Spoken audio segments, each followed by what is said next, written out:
Hello and welcome to this webinar. My name is Stanislav Bernikov and I'm a full-time professional trader with more than 10 years of experience. I will be your host in this webinar where I'm going to share with you some interesting information concerning trading. If you have any questions, feel free to leave them below this video. Enjoy! Let's get started. This webinar is dedicated to the topic of profit taking. In a previous webinar on stop placement, I've shared my view on managing losing trades. But eventually we earn money when we exit a trade with a profit.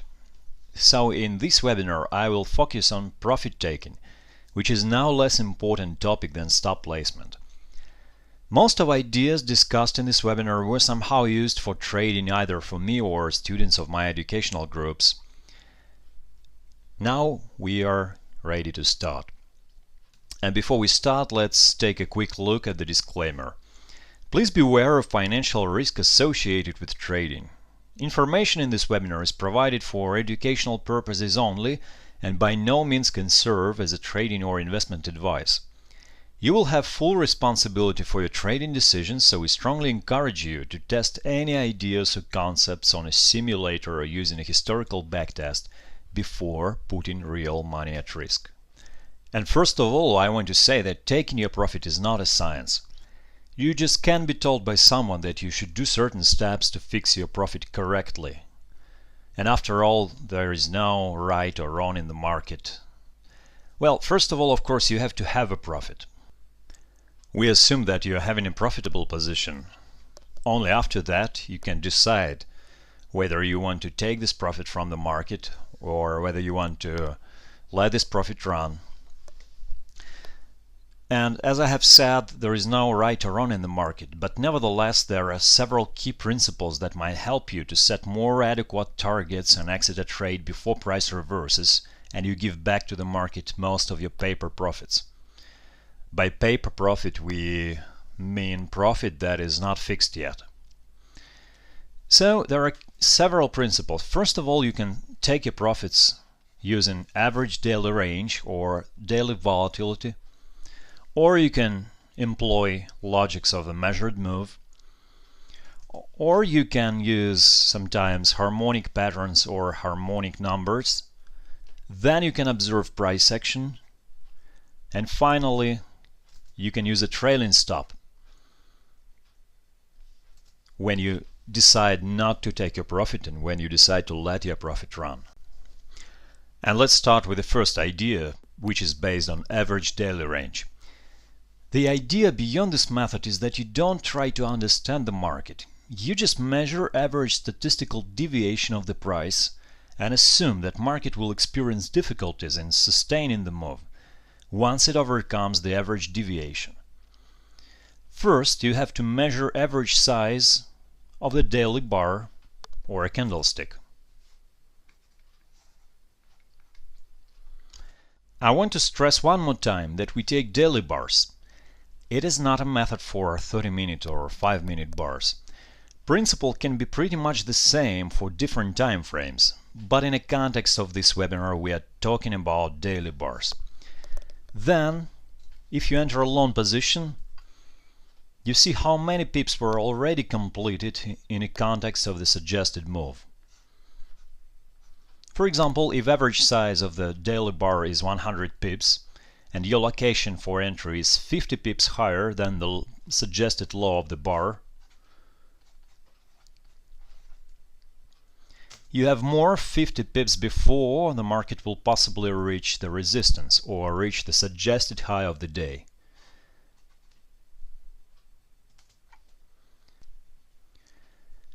And you can set your take profit order at the suggested price, taking your profits out of the market. Of course, price action can be updated for the very next day, but if you hold your position overnight, you automatically accept risks of higher time frames, so you can't afford tight stops or tight trailing stops in this case. And if you trade within a day, you are about to make a decision where to exit your position within this day, so it can be a reliable price calculated from the historical data. Of course, when we are talking about average daily range, we assume that we don't know the exact volatility of the bar, so it is an assumption. Of course, price action can be updated much higher than our suggested price. In this case, we can have a trending day. Trending days are very different from average days because they can generate 150 or 200 pips in just one day, when price action starts to go from the beginning of the day and it ends only as the day closes. So trending days fall out from average statistical numbers. Now let's talk about methodology. To measure average size of the bar, you can use average true range indicator, or ATR. You are familiar with this indicator from the previous webinar. And for daily chart, you can use, for example, 50 days as a parameter. It is an average, it is not a holy grail that can allow you to capture highs and lows of each day. And remember that we are talking about profit taking, not about entering a trade. Market action can stop at some point, but it doesn't automatically mean that you have opportunity to go against this move. Now, what do these numbers mean? You see average to range indicator here with parameter of 50, and you see that average size of the day or a daily bar can be estimated with this indicator, and it is equal to about 80 pips. So it means that if you measure the distance between high and low of each day, you will have the average number of 80 pips. Well, of course you have trending bars, so trending candlesticks like it is shown here. I believe it was December 4th or December 3rd, I don't remember exactly. It was about 400 pips. This bar or this action falls out from the statistical deviation. And that's why we can't rely just on the ATR or just on the statistical studies. But the majority of other bars or other candlesticks, they fall pretty accurately inside this calculation. You see that all bars or all candlesticks, they are not too elongated, they are average, they are normal. On the next slide, you see the example of typical false breakout occurred at November 23rd, 2015. I was showing you this example on one of previous webinars. It was long trade from American dollar versus Canadian dollar captured here. I was holding this position for 3 days and finally closed this position on a pullback. So that time I was not using any take profit orders, I was using trailing stop for closing my position, and I will explain you later why. In some cases it is affordable to have trailing stop. In a nutshell, I have decided to use trailing stop instead of take profit order here because here I had important extreme or important level. And in case price could have accepted this level, I could have seen significant breakout to the upside. But that time market had simply tested this level. It had generated the normal day or the average day and reversed. So where do we take this number from? On the next slide you see that the value of ATR for that period was equal to 75 pips. So we could have set our first target on expected high of this bar in case we had a long position and we are not heading for the large movement. If our duration of the trade is no more than 3 days, for example, then we can use average statistical number to calculate point for profit taking. And of course, if we are going to trade within a day, we have to compare our trade location with location of suggested extreme of the day. So if we wanted to trade on Monday, if we had no position before, if we wanted to just enter a long trade, we should look how many pips do we have before the market will reach the possible or suggested high of the day. In this particular case it might be a very small number like 25 or 30 pips. So imagine that you are risking, let's say, 15 pips to earn 25 pips. Well, it is not very good trade because the profit-loss ratio for this trade is not too good.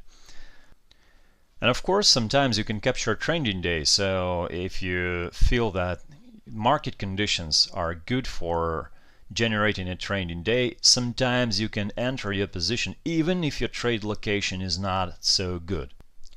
Let's look at distribution of volatility for euro versus American dollar presented on this slide. This graph shows relationship between frequency and magnitude. Frequency is the number of outcomes in a whole distribution of data. Magnitude shows how large was the deviation.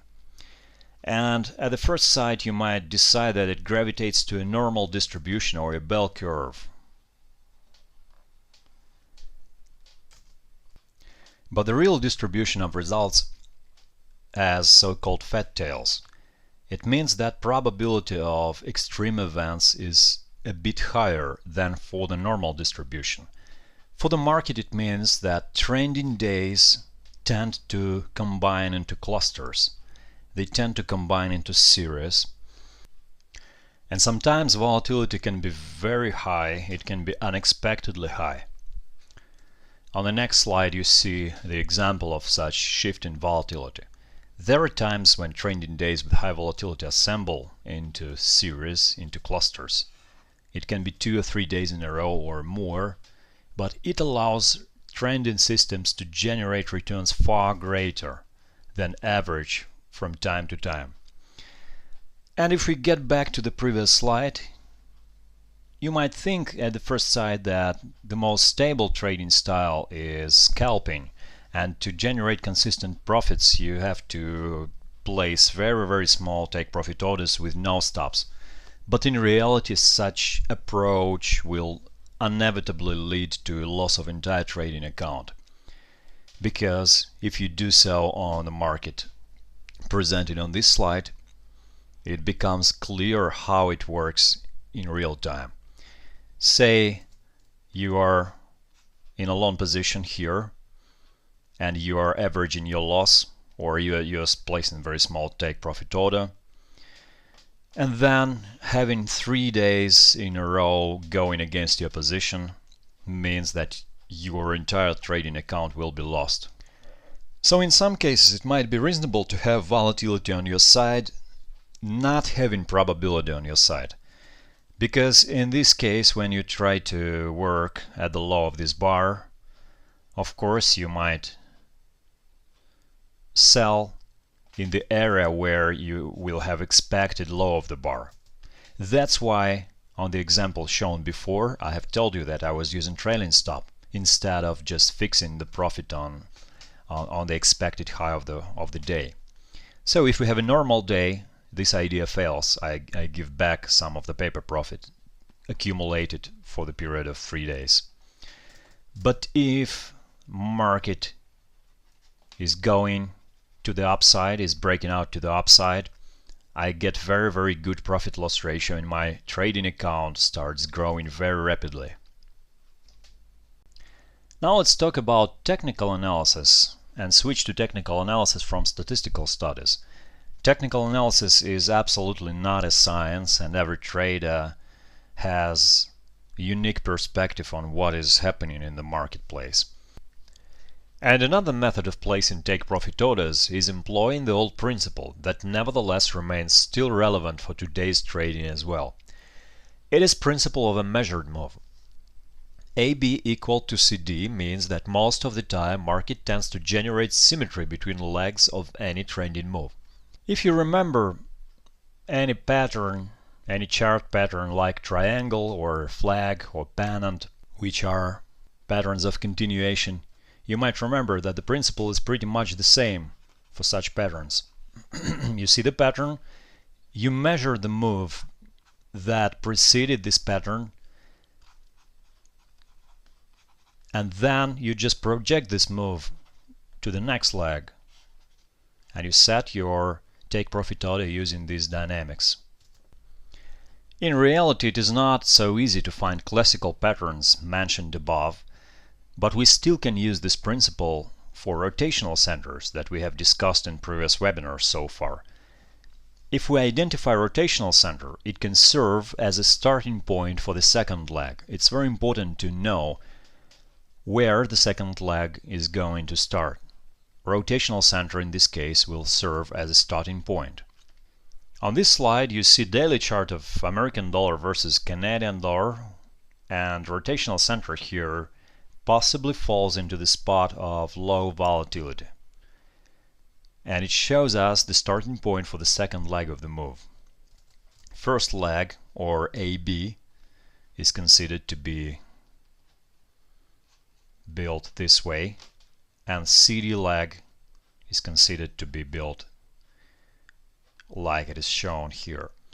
So you see that AB is equal to CD or almost equal to CD leg here. Okay, I want to show you one more example from 30-minute chart of Australian dollar versus Japanese yen. And rotational center here is possibly located at level 88.65, which I show you by the red line. This is a level of reduced volatility. If you see at the previous dynamics of this currency pair, you see that this level shows reduced volatility. Market sort of consolidates around this level. Then again you see pullbacks, reduced volatility again. And finally the initiative which starts from this level is going to be the second leg, the leg CD. So how are we going to measure our target in this case? We can build a symmetrical or measured move here. So here is a rotational center. Let's mark it with letters RT. Then once market starts to go away from this level, we build a measured move and estimate our projected target. Projected target will be located here. You see this is a pretty accurate point. After reaching this point, market reverses, but not every time market is going to reverse. It is just this example, but this example shows pretty accurately how the measured move actually works in a real time. So you see this is pretty good trade. And another interesting example is from New Zealand dollar versus American dollar, from the recent price action, from the recent market. You see that rotational center is located at 0.6711 because volatility is going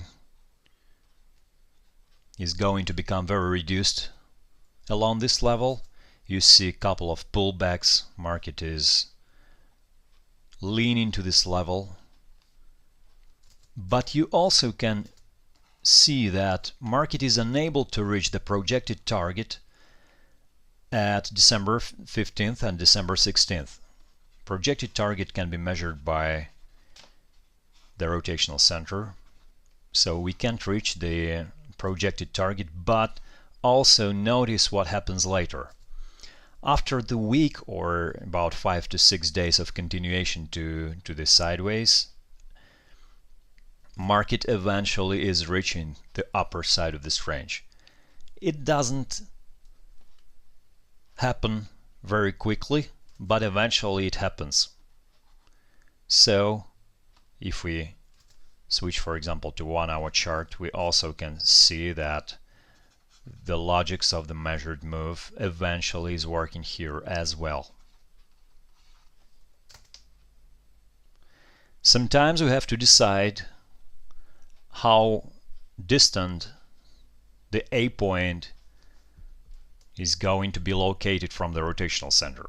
For example, here it is a 4-hour chart. I have put the higher time frame here to show you bigger picture of this example. This is Euro versus British Pound, and you see the rotational center, which shows us reduced volatility, is located at 0.7287, and we have several points here that might show us possible A points.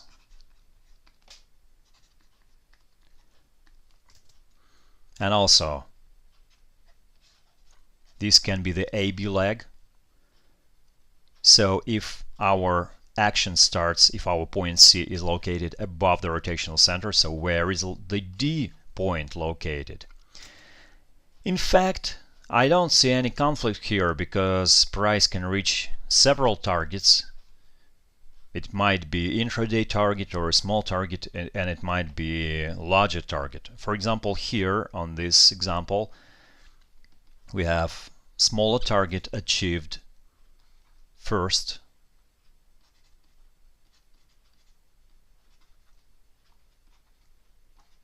and then probably the larger target can be achieved later. But also before it happens, market can also go sideways for a while. It might elongate in the trading range. It might show us elongation in the trading range, and only after that, for example, it can reach the distant target. So the larger time frame you are operating on, the larger target you want to capture, the more prepared you have to be to see sideways action before your scenario is executed. And another situation on the British pound versus American dollar can show us that if we notice 1.4514 as a rotational center, you see a reduced volatility here. Okay, we have pullbacks here also. So this level serves as a rotational center. We can have also several targets, and the more probability we have reaching the closer target. So small trading range or small target, small CD lag is going to achieved with greater probability than larger one. Larger one is not achieved yet. So you see what happens. We have several targets and we can operate with smaller targets and larger targets. There is no rule, or it's not a science. Nobody will tell you where to take your profits, but if you're okay with having smaller profits, if you are okay with having I don't know, 100 pips or 80 pips of the move for the profit, then possibly you should take your profit here.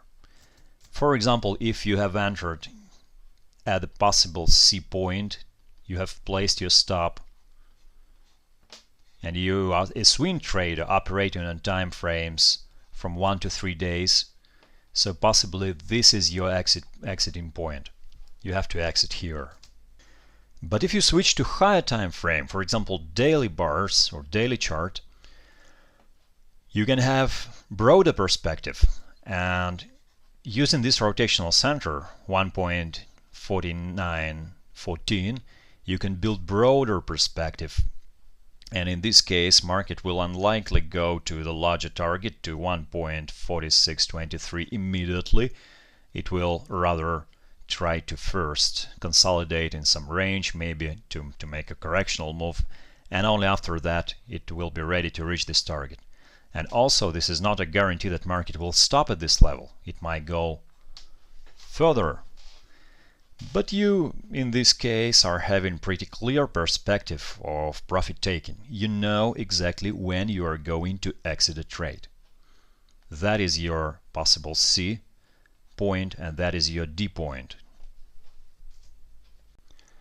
Another way to choose a price level for profit taking is to use harmonic structure.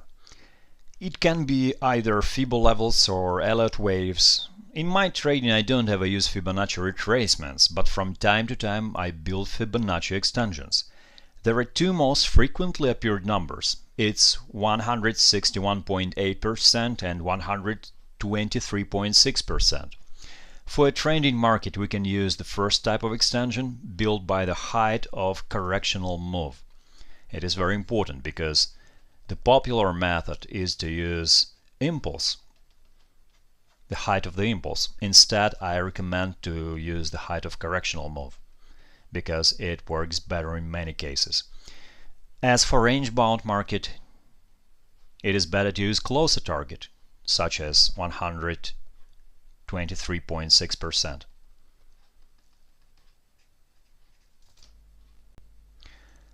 The example of this slide is showing Euro versus Japanese yen. It is the daily chart, and you see how extension of 161.8% works. We use the correctional move, the first significant correctional move, as a base.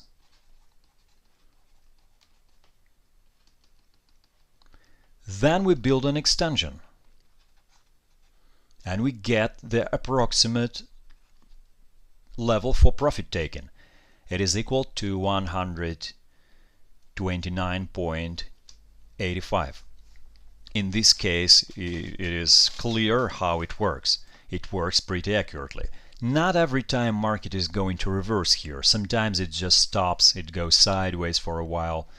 But that's what we need. We don't need to be in position which is going sideways. If we are working with a trend, we want to go with an active type of trend.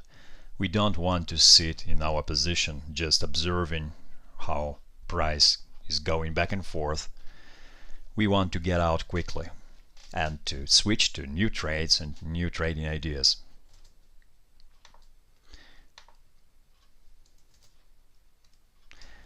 The next example is showing application of range bound extension, which is 123.6%.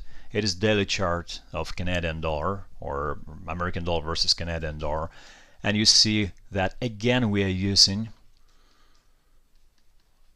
small correction. It is trading range which is being extended to the upside, and we see that this number works also pretty accurately. Not every time it works, of course. Sometimes market goes beyond this level, but in fact if we want to capture small deviation from the trading range, small false breakout from the trading range, it is pretty good number that is proven statistically, and you can observe this number on many charts. Okay. Now let's switch from visual structure to the price action. Visual structure is not the only way to identify exiting point for your trade. Sometimes you can act upon the situation observing dynamics of the price action. You can observe tempo. An accelerating tempo can sometimes tell you a better story than any visual framework. And one of the most frequently appeared patterns is parabolic acceleration. Imagine that you see price going in some direction. You see new highs, new lows. Then it starts suddenly to accelerate. It can indicate culminational move, which is about to stop price action soon, if not reverse it. Of course, if you put this pattern in the context of statistical deviation that we're talking about so far, we can achieve more confidence in our actions. Here, let's say we have 80 pips or so, 80 pips of the height. So if we are in position, for example, we enter the position somewhere here, I don't know, using whatever pattern, market is going down, and immediately it starts to accelerate, reaching the suggested low of the day according to daily ATR. It can be 80, 75, it can be whatever. But you see that market is entering the area which probably can act as a support or as a pivot point, reversal point. Considering that market is possibly going within the culminational phase, you may want to exit this trade if you are a day trader, of course. For a swing trader or for position trader it works pretty differently. But for the day trader it is the good way to exit your position. Okay, and a few words about letting profit run. Good traders often have the habit of increasing perspective for profit. Below is a chart of volatility index for S&P 500 stock index. And you see that sometimes volatility is going mad. From time to time we have very big swings, not only on stock indices but also on currencies as well. and employing any trend following strategy, you want to decide to have your profit running. And this is the way you can use it. For example, if you are in position, you can also apply the ATR indicator to set your trailing stop order. In this particular example, we have ATR equal to 90 pips. So to hold our position, we have to multiply this parameter by 2 and get approximately 200 pips. It will be our trailing stop that is going to be robust in such kind of market conditions. So you just move your trailing stop order using the parameter of 200 pips. I will not focus too much in this webinar on trend following strategies and letting profit run, because it's the wholly different topic. It's the separate topic that is going to be covered in a separate webinar. Thank you for watching this video. Please ask your questions below this video if you feel that you want to ask any question. Please be specific in your questions to receive a good answer. See you in the next video.